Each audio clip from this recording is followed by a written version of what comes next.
In our previous lecture, we talked about how we could build and run our applications and test them out on the iOS simulator.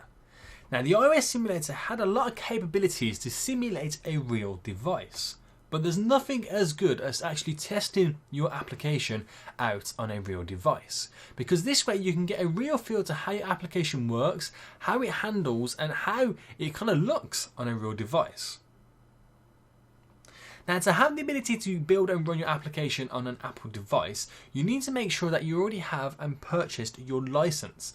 This is one of the benefits of having a developer license, is the ability to link up one of your iDevices to your developer account to use it to basically test your applications out on. Now, how you do this is pretty simple. Within the simulations of the simulators that you can select, you want to select iOS device at the very top.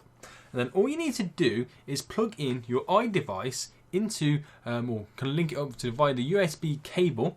And then once you place it in, if you haven't already, it will then pop up ready to use.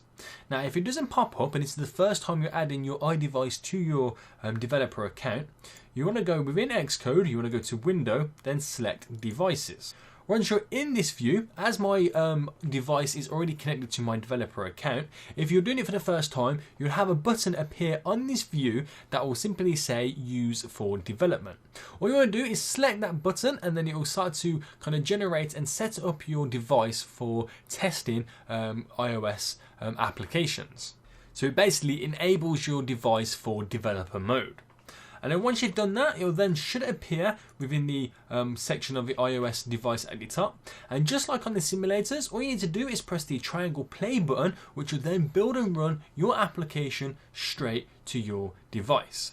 Now, providing you've already pre-logged into your developer account when you installed your certificates into Xcode, it will link up your device to your developer account, so only your device can be used to test out applications on your account.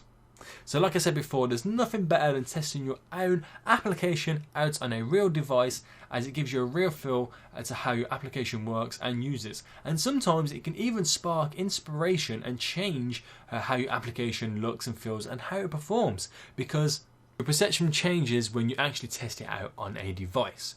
Now, you're limited up to 100 iDevices per developer account per year. So even if you have over 100 devices that you want to link up to your account, then don't worry, because you can always sign up beta testers to test out your applications, where you can select up to 1,000 just by using their email.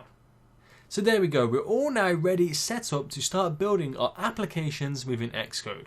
In the next coming lectures, we're going to start to develop our first application before we progress through the course until we're ready to submit our full featured apps to Apple, ready to be displayed on the App Store.